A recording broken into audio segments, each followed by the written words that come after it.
The Nickelodeon Slimecast podcast is brought to you by the reopened Nickelodeon Studios in Orlando, Florida Facebook page, and is produced by Patricia Miranda from oldschoollane.blogspot.com.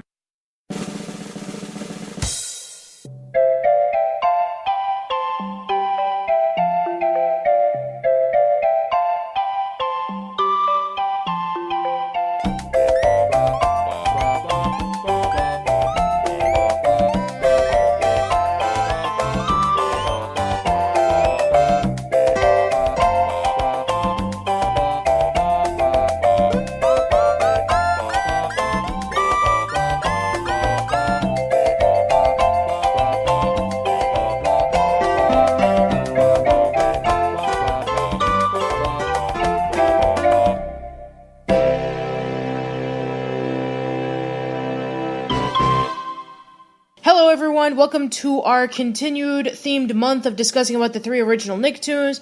I'm Patricia and I'm here with Edmund James. Hello. This week we'll discuss about Rugrats. So Rugrats, created by Arlene Klasky, Gabor Chupo, and Paul Germain. It's about a group of babies who have a whole bunch of various adventures. They use their imaginations and yeah, it's for a lot. I mean, come on. I mean, this is Rugrats we're talking about. For many people, this is like, you know, one of the most definitive Nicktoons that had ever came out. It was like a massive phenomenon, and it was like the Simpsons of Nickelodeon. Yeah. It's funny that you actually brought that up because a lot of the people who worked on The Simpsons didn't think that, you know, this show was going to do very well. I mean, they just, you know, I think it was an interview from somebody. I don't remember if it was from Cheryl Chase or Melanie Chartoff, who said that, you know, whenever she spoke to somebody who worked on The Simpsons or something, said, oh, you know, I'm going to be working on Rugrats. It's like, oh, is that Baby Show or whatever? And it's like, I think it was Craig Bartlett, actually. Oh, Craig Bartlett? Okay. Yeah, it was one of those people. So, yeah, I mean, yeah, it's just funny looking back on it, you know, nobody would have expected that Rugrats would have turned out to be the phenomenon that it is, considering that it's a show about talking babies, you know? Exactly, but I think that once, after a couple of years of its original release, I think that people started to catch on to it and realize that it's not the show that they thought it was, and it was completely different. Yeah, we'll be discussing about that later on. So, right before we get into that, what are your earliest memories of Rugrats, James? It was around the time where the original 65 episodes were reruns, and I remember that one of my parents was watching it on the TV for me to watch, and I fell in love with the show ever since. It wasn't like anything I had seen before. I mean, like, in fact, I think that it was actually one of the first cartoons that I'd ever watched. I think it was in the mid-90s, I think. Mm-hmm. Yeah, that was when they started doing the reruns, and then eventually the revival happened. I think it was in 94 or something. That was when, let's see, the last episode of the original run of Rugrats was in 95. That was the Passover special, and then Rugrats started doing... Do you know this little bit of trivia? Barely anybody knows that Rugrats was cancelled in 94 and revived in 97. They assume that it ran for 13 years. Yeah, it's kind of funny when thinking about that, but yeah, it's funny because for the last season of Rugrats, you know, they only had like a few episodes in 94, and then the one episode that they aired, the final one, the Passover special, that was the only episode that aired for Rugrats in 95. So yeah, it's funny, but then again, the hiatus didn't last very long. I mean, it only lasted for like less than a year, because 96 was when the Hanukkah special came out, and then 97 was when the revival happened. So, I mean, it wasn't like in the case of like other shows in which, you know, it was... it went in a hiatus for a couple of years, and then it would come back revived. Like, you know, take for example, like, Are You Afraid of the Dark, or All That, or Family Guy, or Futurama, or even not the Fairly Odd Parents. No, not the Fairly Odd Parents. No. Anyway, so let's see. As for me, I've always known about Rugrats. It was one of those shows that I would always see playing on TV. I think, yeah, definitely when I was a kid, like around the early 90s, I would see Rugrats playing on the commercials a lot. I would see the music videos playing a lot, and a lot of my classmates would talk about Rugrats. Like, they just found it to be such an amazing show, and I always found it to be incredible as well. I really got into the series more around the second and third seasons. I like the first season, but those 2 seasons in particular were like the ones that I really got myself hooked on. I don't think the first season was that bad. It was just different than the show it would become. I'm not saying anything bad about it. I'm just saying, like, seasons 2 and 3 I felt were more superior. I mean, don't get me wrong, season 1 is a good season, but I think that seasons 2 and 3 were when the writers kind of knew how to write these characters and what situation they would put them in, and it was able to be a little bit more standoutish. I think the trial was a great episode, though. Yeah, definitely. I guess while you're on that subject, I guess we can talk about our favorite episodes, so... I love Angelica Breaks a Leg. I love the slide. I definitely love Angelica... What else do I love? I love the Passover special. I love the Hanukkah special. I love the music episode. I love... so many episodes off the top of my head. I know. There's so many episodes. There are 172 episodes of Rugrats, as well as, counting in the TV movies. And I guess since we are talking about Rugrats, I guess we, went with that subject anyway. So, there's so many episodes. My favorite episodes, let's see. My favorite episodes are Angelica's in Love. That one too. Yeah, that's a good episode in which Angelica meets up with Dean. Then there's Grandpa's Date, in which Grandpa meets up with his old friend Morgana.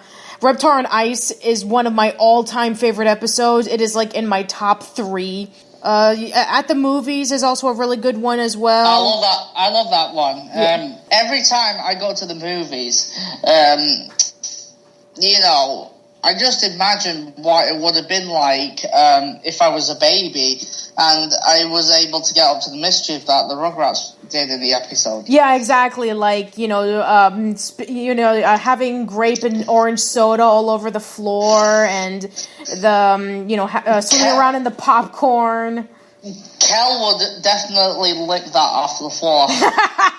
Exactly. Fooling around with the film reels and messing all of the movies up. I think that I really like that one scene in which the couple who were like really upset about their movies, about the movie that they were watching, it's like, they had to pay a lot, and then it was like, the popcorn tastes like soda pop. And then of course in a handful of episodes of the show, especially in the original run, we had the 2 kind of dudes who would constantly, switch between jobs, and every job that they were at, Tommy would be there ruining everything. I mean, they were in episodes such as At the Movies, and then there's Incident in Aisle 7, where they were the janitors. And actually, interesting thing to note, Incident in Aisle 7, I think that's I don't know if it was that episode or Candy Bar Creepshow was when we were first introduced to Reptar. In which, there was the Reptar bars and the Reptar cereal, and, Candy Bar Creepshow did come first. Okay, so that makes sense. Reptar would become basically one of the most iconic things about Rugrats. You think Rugrats, you think Angelica, you think Reptar, you think Tommy, you think Chucky, you think the twins too. Yeah, definitely. There's the Make a Diaper Babies, in which they pretend to be superheroes. Patricia? Yeah. Do you mean the Mega Diaper Babies? Oh, that too, sure. Mega Diaper Babies, okay. You're right, James, I'm sorry. There's that. There's also Toy Store of Doom. Let's see, there's Angelica Breaks a Leg. Home Movies. Yeah, there's just so many episodes that and then there's the Passover special, the Hanukkah special, the Santa Experience. It's just staggering on how many episodes. Anyway, so now that we got that out of the way, let's discuss about our favorite characters. And knowing you for the past couple of years, James, I know that your favorite character is Angelica. Yep.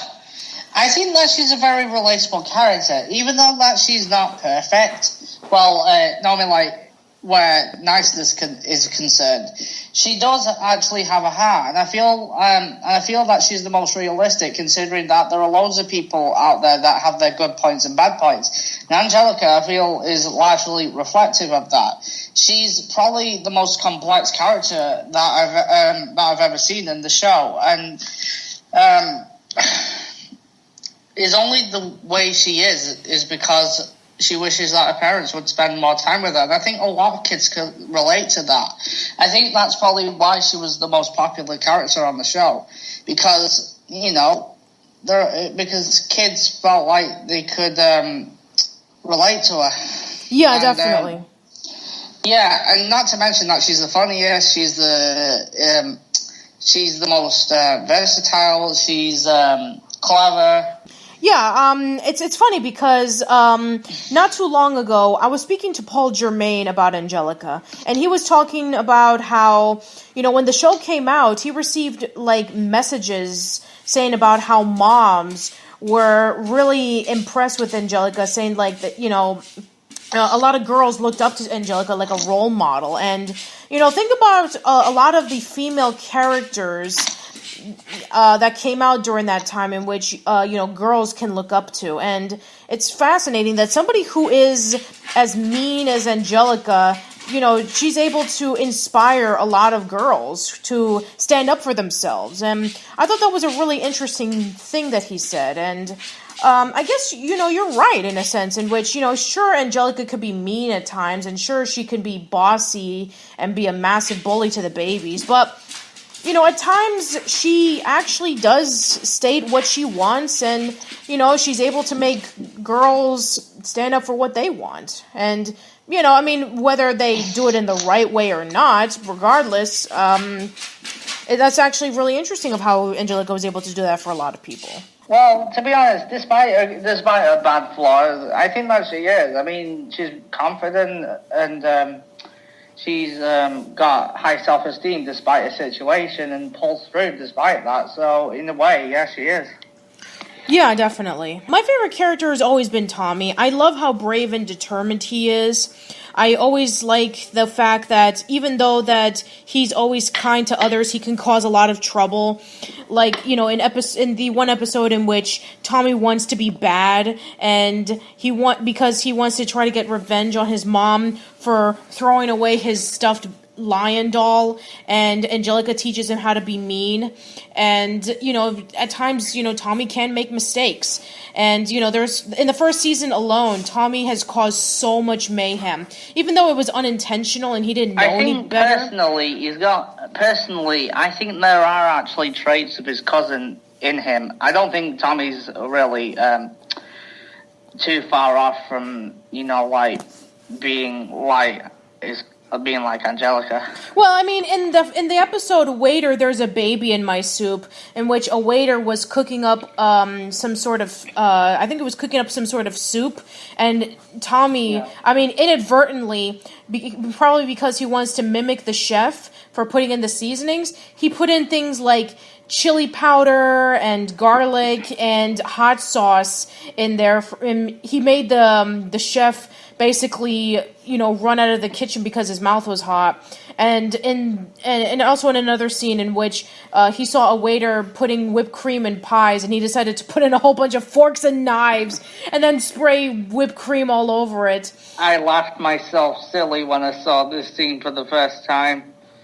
Yeah, and then of course, in an incident in aisle 7 in which, he crawls into the aisle and spills a whole bunch of baby products all over the floor, like wipes and baby powder and a whole bunch of things.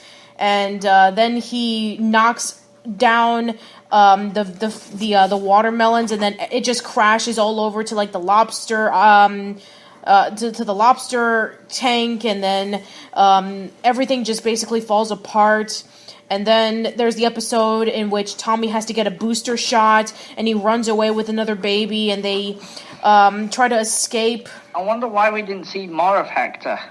I don't know. I guess it was just one of those one-off babies, similar to that one episode in which Tommy meets up with I think an Indian baby in a playground when there's like a really hot day, and they're trying to look for water so they can cool themselves down.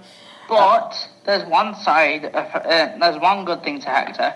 He might not have been able to appear in other episodes of the series. He did go on to become the host of Nickelodeon Animation Podcast and interview the creator himself. Oh, I get it.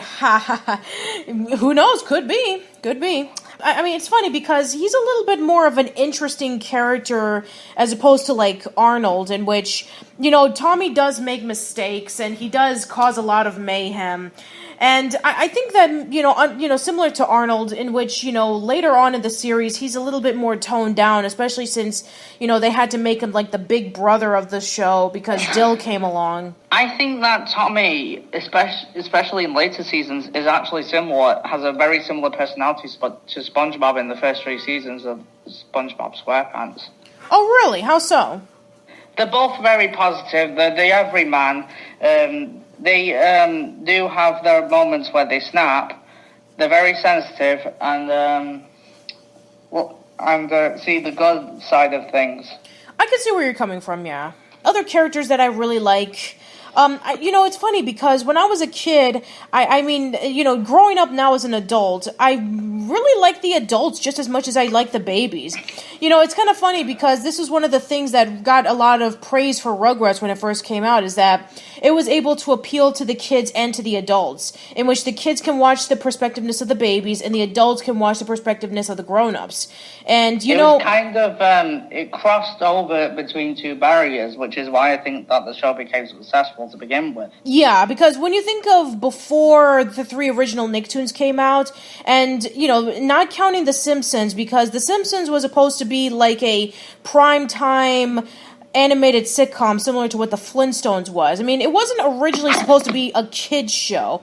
It was supposed to be an adult sitcom because it spun off from the Tracy Ullman show. But yeah, I mean, you didn't have a lot of TV shows back in the day in which it catered to both the kids and the adults. I mean, for a lot of adults, they thought that cartoons for children were just garbage because, it just, was advertising for the latest toy, an action figure or whatever. But Thank God for John Kay, Jim Jenkins, and Klasky Chupo. Yeah, definitely. The one thing that really got the attention of the adults was that not only did they feature the grown-ups, but there were a lot of pop culture references in Rugrats, especially in the original run. I watched the first 65 episodes of Rugrats because I'm currently doing something for my personal YouTube channel this month, and the one thing that I did capture is that there were so many, like, quick, subtle moments that I didn't realize the first time when watching it. There are references to a whole bunch of movies and TV shows. There's Rocky 2, A Christmas Story, Mad Max, Doctor Who, and, Godzilla for Reptar. It's just so crazy to, look back on that. And to be honest with you, I think that the pop culture jokes are done in a way in which it would have been timeless 20 years from then, and it is. And another thing about, the episodes of Rugrats that really stuck out to the adults was that, to be quite honest, they were young. They were trying to be, like, satirical to what was happening at the time, in which, you have Dee Dee reading the book, trying to be, like, the perfect parent, and Stu trying to invent the perfect toy for Tommy, even though that it constantly falls apart. And Charlotte and Drew are constantly working just so they can be able to provide. They're like the stereotypical yuppies that were around during the 80s and 90s. And then you have Betty and Howard, Howard being like a pencil pusher and Betty's trying to be all active, kind of like in the early to mid 90s, in which it was all about trying to be physically active, walking around with for rocket power. Yeah. Yeah. And then you have Chaz, who's like the stereotypical dork who's constantly being pushed around by everybody. So, and according to what Paul told me, is that the reason why they were able to write the adults the way they were was because a lot of the writers for Rugrats were early parents themselves. So they were putting in some of their experiences of trying to raise their own children into Rugrats. That's a very clever way to write the characters. If it does get rebooted, which we'll talk about later on in the podcast, I kind of worry that some of that will be taken out of the show in order to make it suitable for modern times, and those were what drove the characters. Yeah, I mean, we'll talk about that we'll talk about that later. Anyway, so yes, for a lot of people, Rugrats was like a major success, and it gained a much more bigger audience when the reruns happened. And one of the good things about it is that, for a lot of people, they just see it, it's just a simple premise of a bunch of talking babies, and that's pretty much it. It's not as complex as, say, like Batman the Animated Series. But the thing of it is that Rugrats is a great starting point for a lot of young kids of watching cartoons.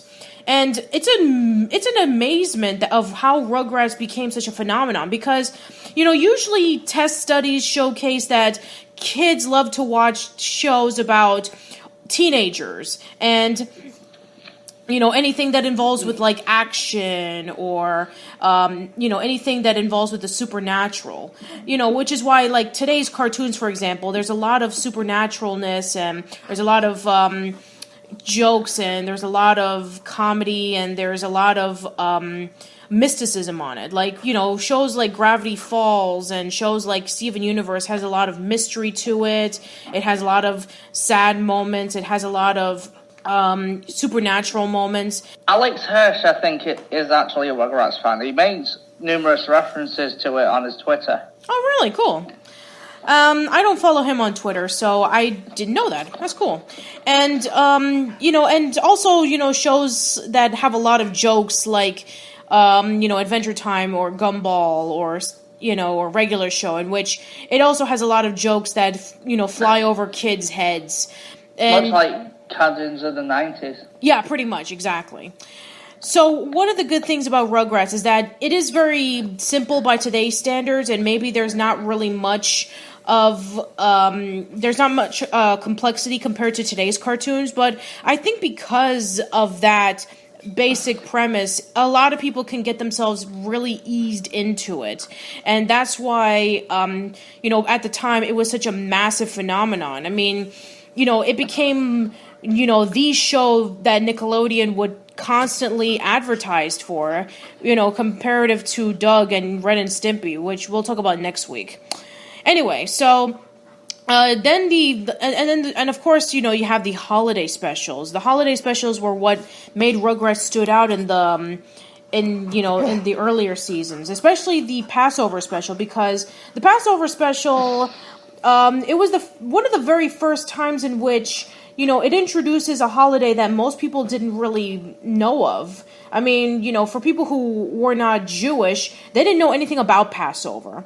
So seeing this being played, it was such an amazement for many people because, it was a holiday that didn't have a lot of specials, and and for those that did have a lot of specials, they were a bit of a rarity. And even still to this day, Rugrats is still talked about with its Passover special in synagogues, and they still air it on TV and stuff like that. So, it's definitely one of my favorite episodes. I already did an entire video of it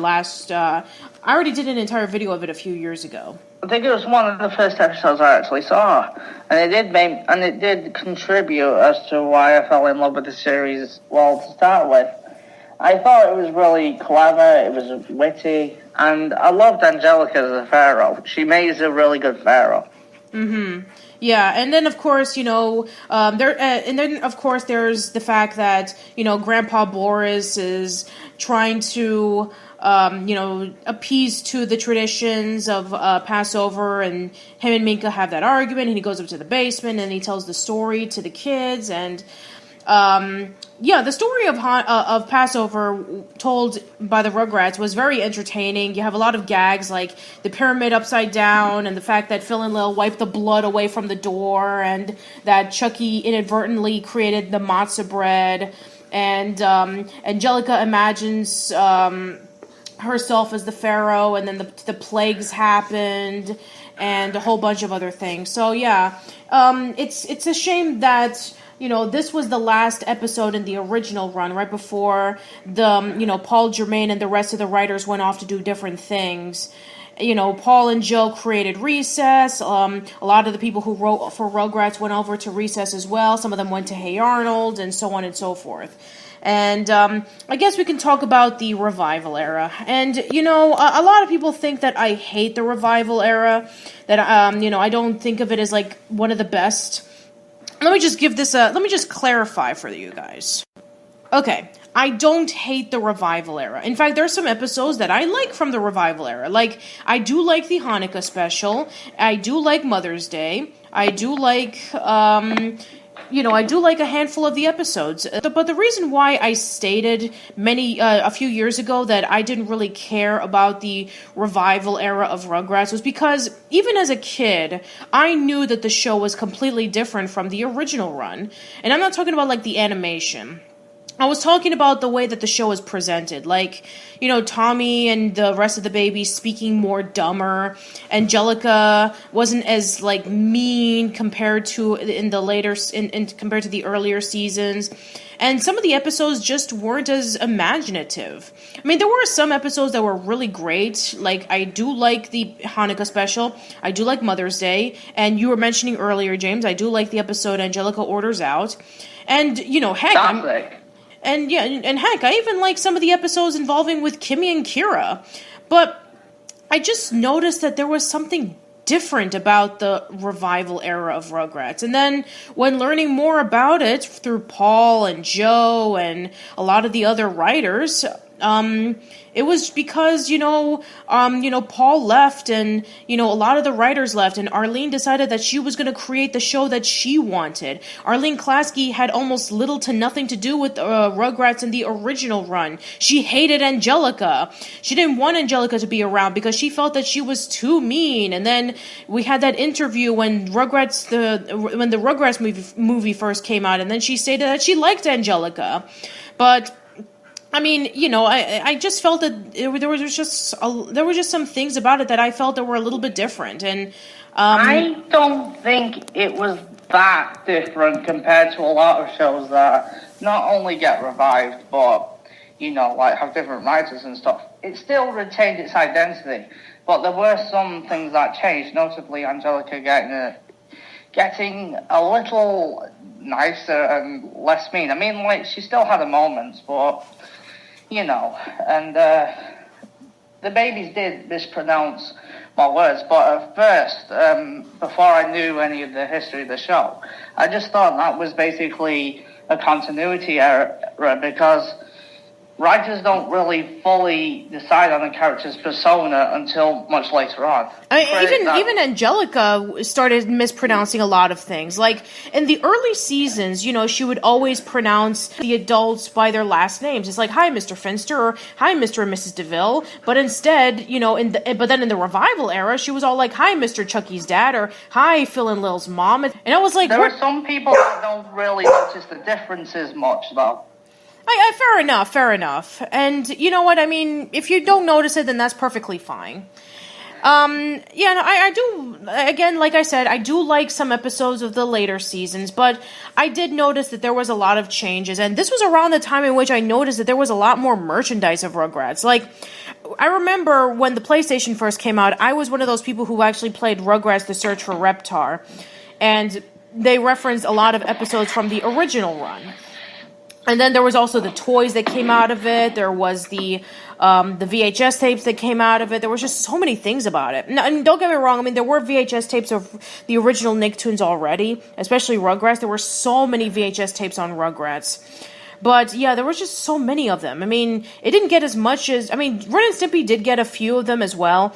But Doug... I don't remember a lot of Doug VHS tapes. That is until like I guess you could say in terms of merchandising, it was the SpongeBob of the 90s. Yeah, that's what I always say whenever I discuss about Rugrats. It was essentially the SpongeBob of the 90s. However, unlike SpongeBob, at least there were some shows that came out in the late 90s that actually did make like Rugrats too overpowering. I mean, I can't really say too much about the live action shows because with the exception of All That and Kenan and Kel or the Amanda Show, pretty much every single live action show sucked. And then of course, the animated shows for the late 90s, they were a bit of a mixed bag. Like, I mean, Hi Arnold is great, but, I already stated many times about how I feel about the later Klasky Csupo Nicktoons. But yeah, I mean, Rugrats had its place. It was a really good show. It was really popular for Nickelodeon. And, it was around for a very long time. It was around for 13 years, which was, I mean, the record of Rugrats was recently broken in 2015 for SpongeBob, and then not too long ago for the Fairly Odd... 2012, thank you.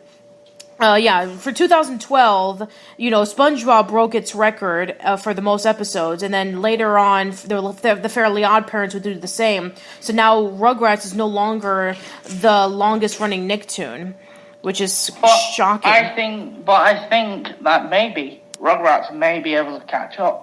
Who knows? We'll have to see what the future holds because, I mean, it's funny. There were so many rumors of Rugrats being revived for so long. I mean, there was, like, articles about it. There was interviews about it. I mean, this is one of those revivals that people want to see. And, back in 2012... this was actually one of like the very first videos I've ever posted, and I'm using this in high quotation marks, videos. I was one of those people that didn't want to see a Rugrats revival because, I thought that it was going to ruin the show. I thought that, kids wouldn't be interested in seeing it because all the other shows that were coming out at the time were much more complex, and, the people who were watching it weren't going to care too much about it. It's like... I mean, another reason why I felt that way was because, Rugrats had a good run. It ran for 13 years, and I'm just surprised that, even back in 2004, 2005, people were just getting sick of Rugrats, and then all we had to do was just wait a few years, and then everybody started missing it again. I think, personally, in this case, this saying really goes. You never know what you've got until it's gone. Exactly. That cannot be. That is the statement. But I think here's one thing to know about the revival, especially. Arlene has mentioned that not only would Gabor be interested, but she hopes that Paul will be too. Yeah, and I actually talked about this with Paul not too long ago, and he would be interested as well, just as long as they do it right. And what he meant by doing it right is if, they would stick to the original run. And seeing that Arlene and Gabor want to be a part of this, I mean, especially Arlene, that's going to be a little bit of a tough act to follow. So, you know what? We'll just see what happens. I mean, personally for me, if Rugrats is going to come back, it does need to do some, some minor changes. But that's what Arlene actually said in a recent article. She said that while that she'd love to keep the nostalgia, she'd like to probably add a couple of newer things in, like technology and what kids do these days. You have to be really careful with that, but yeah, definitely, I can see that, yeah, but you have to be really careful with that, because what made Rugrats timeless was that they didn't really focus too much on technology. I mean, sure, you had instances in which you would see Charlotte's cell phone, but that was like a minor thing. I think personally it may go the way of the later seasons, in the sense that they're using like technology, because in the later seasons they used like technology that was popular in the time. I get. Yeah, exactly. So yeah, I think you have to be a little bit careful when it comes to using technology, but I think it can be done right, definitely. I mean, personally, for me, if I ever wanted to see a revival on Rugrats, I mean, I did mention this before, but I would love to see like a comic book series on it. That would be really cool. But if I have to see like more episodes of Rugrats in the later seasons, I guess so. I mean, I'm not, like, rushing like crazy to see more episodes of Rugrats like I am for the Jungle Movie, but, I mean, if they can do it right, then... Well, if they're getting the original writers for it, maybe it'll be good. Yeah, sure. And if they get not only just the original writers, but maybe, new writers who grew up with Rugrats can be able to put their little spin on it. That would be kind of cool. Yep. Anyway, so, is there anything else that you want to talk about Rugrats? I guess maybe we can talk about the movies? Oh, good thing, yeah. Alright, so, we've already discussed about how our opinions of the movies at Nick at 35's part 3 and 4. I guess we could, lightly touch on how we feel about the movie. So, the Rugrats movie. The Rugrats movie when it came out in 97 or 98, 98, yeah, it was 98. I remember seeing this a lot in the commercials, and I remember that they were making a huge deal of introducing Baby Dill into the group of babies, and this is what made a lot of my friends quit Rugrats, because they hated Baby Dill. For a while, I felt the same way too, in which I just couldn't stand him. Patricia? Mm-hmm. Did you ever start watching the show at one point? Just wondering. The reason why I asked this is because I wanted to know if you had any knowledge of this era. To be quite honest, here's the thing. When, Baby Dill was introduced around 98, I was already 12. And, I felt that, plus with Baby Dill being added in and me noticing about the changes that happened, I kind of fell out of it a tiny bit. I mean, I did still see a handful of Rugrats episodes, but I wasn't as invested in Rugrats as I was when I was a kid. I was 12, 13 years old. I was getting into the other shows that were coming out that were for more or less for, teenagers. Like, that was when Futurama started coming out. South Park was becoming more of a big thing. Then I was watching more of all that and Kenan and Kel. And then Snick came along. I mean, not Snick. Then Teen Nick came along and started introducing more shows for teenagers. And that was when I was watching Caitlin's Way, and I was watching As Told by Ginger. And then that was when I first heard the announcement of Rugrats in Paris. When Rugrats in Paris came out, it was in 2000, so I must have been like 14 years old.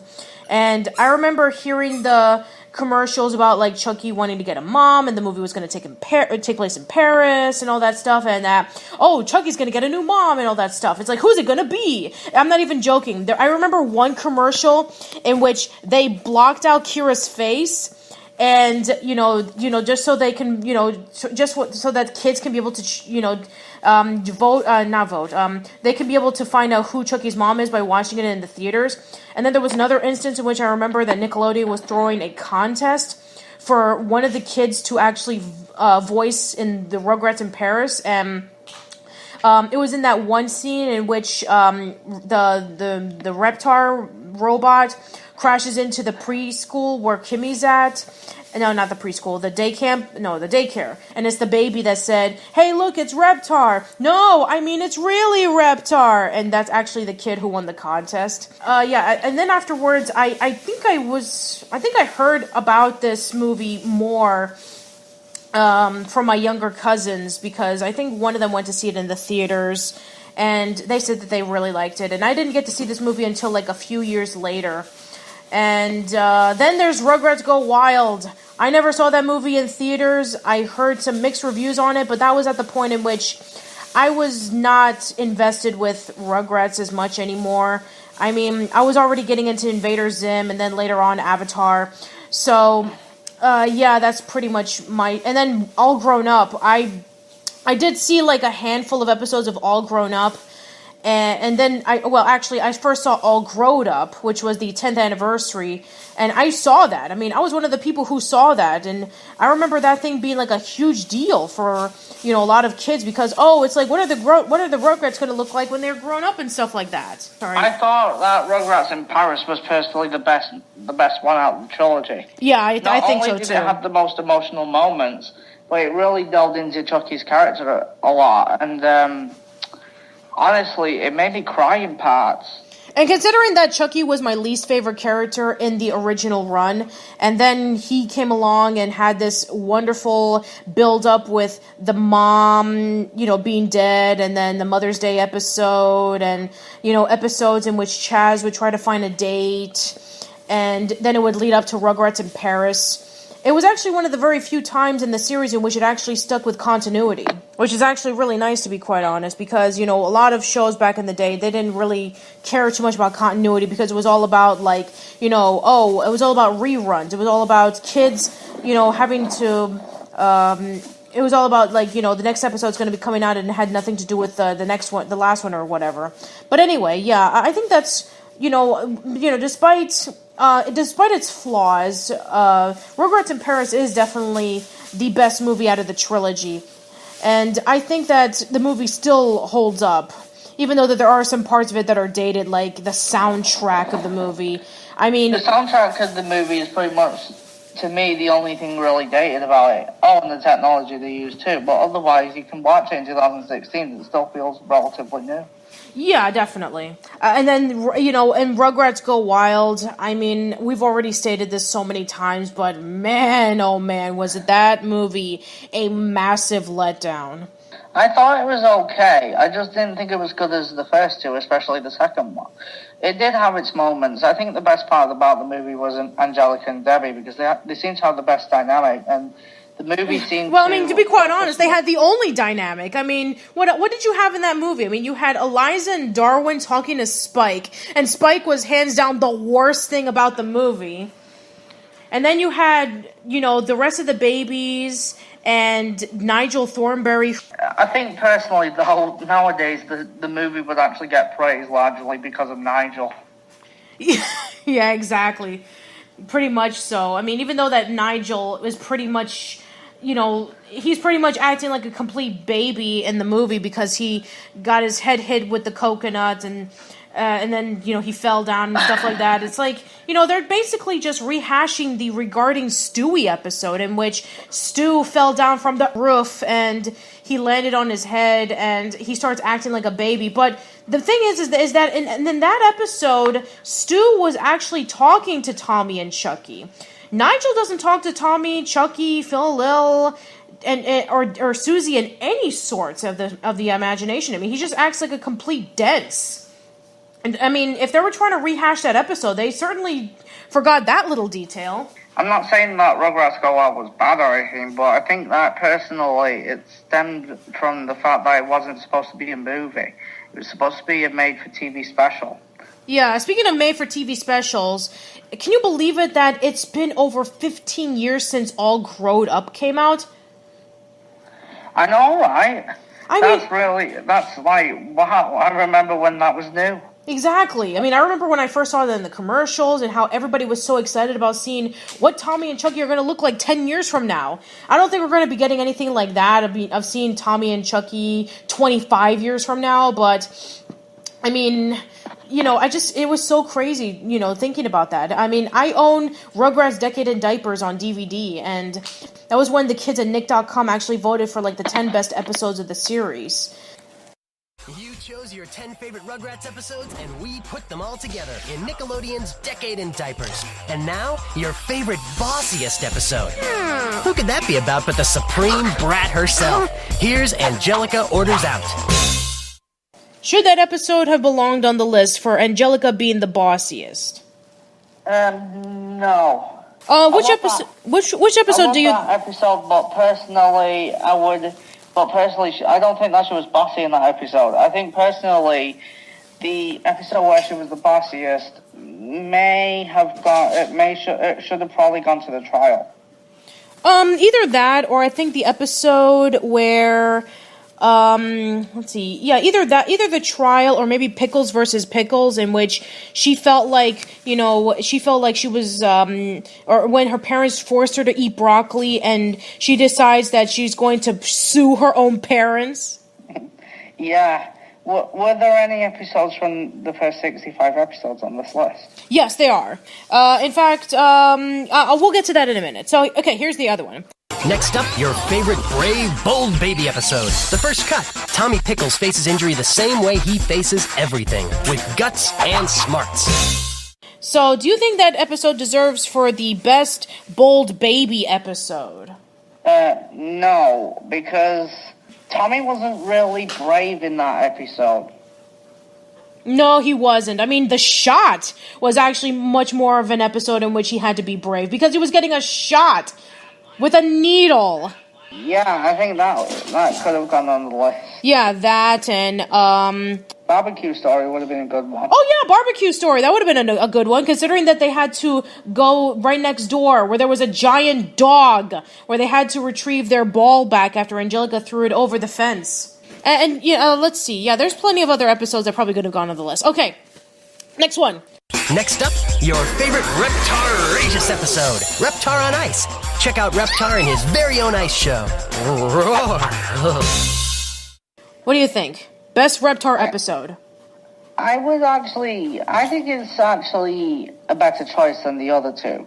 But it would be either that for me or Reptar 2010. I think this one definitely deserves to be on the list. It's definitely it is the definitive Reptar episode in my personal opinion. Reptar 2010 is also really good too, and I'm sure. And then there's also the Reptar TV special. I don't think that episode came out when this list came out. So yeah, I think they made a really good one. Okay, next one. And now, your favorite all-out adventure episode, No Bones About It. When Tommy wants to give Spike a bone, he thinks big. Prepare for prehistoric pandemonium. Do you think this deserves to be the best adventure episode? I probably, but there might be more adventurous episodes than that. But I'm not sure. Maybe, yeah, it does. Me? I'm gonna have to disagree. I think there are better episodes out there that feature a lot of adventures. Like, me too. For example, if you want to go for adventures, I think Sand Ho is probably a really good adventure episode in which it involves with Rugrats in which it involves with the babies and Angelica trying to find the missing treasure. And let's see, there's also plenty of other episodes that I can think of. Not that one particularly. Let me see. Let me go for the next one. Here's your favorite Dog Day episode, Be My Valentine. The babies want to find a special friend for Spike, and puppy love is in the air. What do you think? Best episode for Spike? No. No, I don't think so either. I think probably either Moose Country or Fluffy versus Spike would be the best choices. I think, in my personal opinion, it should have been The 7 Voyages of Cynthia. Yeah, I like that one too. It actually puts you into the perspectiveness of Spike. That's ironic, Patricia. Exactly. This is Nickelodeon's Decade in Diapers, the 10 Rugrats episodes that you chose as your favorites. Here comes your favorite Fraidy Cat episode, Chucky versus the Potty. You little potty animal. That's right, this one goes out to all you potty animals. Don't forget to flush. So, is this episode deserving to be of the Fraidy Cat episode where Chucky is afraid? No, I think that will go to the slide. Yeah, the slide is better in my opinion. Because in that episode he actually has he has a fear of something that he desperately dares himself to conquer. Whereas with the potty training episode, you knew he was going to conquer that fear anyway. Yeah, that's true. Okay, let's go for the next one. Next up is your favorite no-nonsense neighbor episode, Dr. Susie. All fixed. When toys get bashed, Susie gets busy. Nah, I think that would go to Family Feud. Yes, I agree as well. Family Feud definitely deserved to have been on that list. I mean, come on. It's about Betty and Howard fighting against Stu and Dee Dee, and then, Stu builds up the fence to make it a bigger wall, and then it's just, yeah, I think that episode is deserved to have been on that. Make the neighborhood great again. Oh my God. Oh, gee. Okay, that's it. Okay, we're done. Okay, next one. Next is your favorite out-of-this-world episode, Las Vegas Vacation. Babies and huge carnivorous animals. Please don't try this combination at home. I'm not sure about that. I love that episode, but I think that's the only. I think that's it's one probably, of the. Yeah. Yeah, I think so too. Yeah, I think that maybe that episode can be nice because, to be quite honest, there aren't really a lot of episodes in which the Rugrats get to travel into different locations. So yeah, maybe that episode does stand out. Okay, next one. Next up, Your favorite spunky sister episode, Finsterella. Chucky thinks his stepsister is turning wicked, but is it all in his fuzzy red head? So, is this an episode where Kimmy is her most spunkiest? Probably, yeah. Yeah, I mean, I would think so too. I mean, there have been some episodes of Kimmy that does make her a really much of a standout. So maybe this episode does stand out. I mean, I think so too.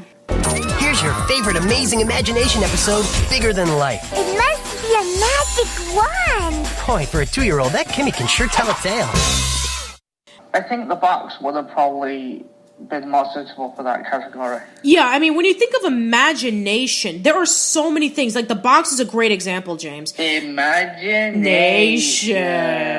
Yeah, that would have been a good one. I think another episode that would have been great is when is in the episode in which Chucky loses his glider plane, and so they have to go over to the garage to find it, and they imagine themselves being on the moon.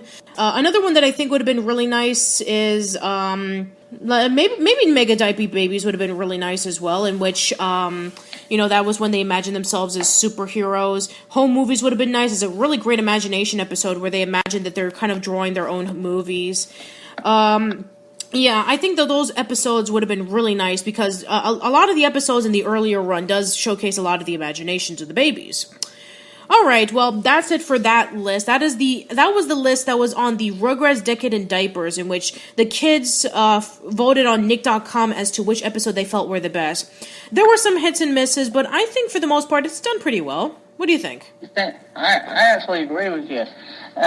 Even though I don't agree with some choices, I think it's a pretty good list. Yeah, I think it's a pretty good list too. And it's still out on DVD, and not only does it come with those 10 episodes, but it also comes with the original pilot. So yeah, I would check it out if you're interested. All right, so I guess we can go into the final discussion, which is about what would happen if Rugrats were to be revived. We briefly discussed about this, but what would you think a Rugrats revival would have? I would love to think that it would be pretty much the same show with the same charm, except with some updated aspects like modern technology. You know, like how usually 90s cartoons evolve whilst they're still on the air or revived, kind of like The Simpsons or Beavis and Butthead or South Park. Yeah, as for me, I would love for it to retain what the original 3 seasons had, in which it had a mixture for both the kids and for the adults. What made the original 3 seasons so great was that it was able to have a mixture of, surreal imagery, some humor, some jokes for the adults, and it had a lot of fun in it. And I would love for that to come back in the revival of Rugrats if it ever does happen. And if not, then we can always go into the whole TV movie thing, in which, maybe the Rugrats could have a nice TV movie to celebrate its 25th anniversary, similar to, how it happened 15 years ago, in which, the TV movie for All Growed Up came out and it became such a massive hit. I mean, who knows what'll happen, so... I think that it would be interesting if, for the revival, they could not only get the people from the first 3 seasons to work on it, but maybe some people from the late seasons, and kind of mix their styles and blend it in together. Like how they did with the Simpsons movie. Yeah, that'd be really nice, actually. And, and also another thing is that, I'm sure that a lot of people would want this too, but get the original voice actors back. Definitely. I don't think that they're going to have an issue with this, because apparently they've got the original voice actresses, back for the reunion that's going to air on August the 11th. So I don't think Nick has any plans to recast them. And if they do, then it won't be the same. Yeah, it won't be the same. And, a lot of people would argue about, they did this for the Powerpuff Girls reboot. But, I'm sure for a lot of people who grew up with Rugrats, they would love to hear the original cast coming back. They can still do the voices. Yeah, exactly. And they can still do the... Cheryl Chase's voice of Angelica, believe it or not, is actually her own voice. Oh, okay, cool. Just with a slight variation on it. Oh, okay, I see what you mean. And E.G. Daily can still do the Tommy voice. I wouldn't say that it's a normal voice, but you know, she's still able to do it. She still sounds the same. Yeah, and I met both Tara Strong and Nancy Cartwright a few months ago at Florida SuperCon, and they can do their voices just fine as well. And I wonder, and I think Kath Soucie will be able to do it too. Yeah, Kath Soucie will be able to do it too. Somebody will have to replace Grandpa Lou because Joe Lasky, who was the second voice of Grandpa, just passed away. So that means they'll have to find a third. I think Eric Bowser would be a good choice. Eric Bowser? Oh, okay. I haven't heard Eric Bowser perform as Lou, but that should be interesting. Yeah, but for the most part, I think a lot of the other people can come back for their roles. That'd be cool. But yeah, I think that should be it for Rugrats. Great show, still holds up. The later seasons are a bit of a mixed bag in my personal opinion, but for the most part, yeah, I still recommend that you check it out. All right, well, any final words, James? Great show. Probably next to Ren and Stimpy, Rocko's Modern Life. I wouldn't necessarily say any show is any Nicktoons better than it, because I would personally tie it up with Ren and Stimpy as my favourite Dick too. I love the characters, I love the humour, and I love how relatable it is, and would definitely love to see it return. All right, well, that is it for this episode. Tune in next time as we're going to be concluding our themed podcast with discussing about the Ren and Stimpy show. So see you next time. Monster in the house, robot on the loose, runaway train, hey Chucky, grab the caboose. Rugrats, Rugrats, the things you get into. Rugrats, Rugrats, trouble looks for you. A baby's gotta do what a baby's gotta do. Bottles flying through the air, bodies on the ground. Angelica intercepts and the game turns around. Rugrats, Rugrats, who is raising who? Rugrats, Rugrats, the things you get into. Better watch out that the Sandman doesn't get you. Grown-ups are off in a world of their own. They don't know what's going on when the kids are alone. Tommy's in the lead, Chucky's not sure. Angelica screams, it's the view from the floor. Diapers in the darkness, creeping through the night.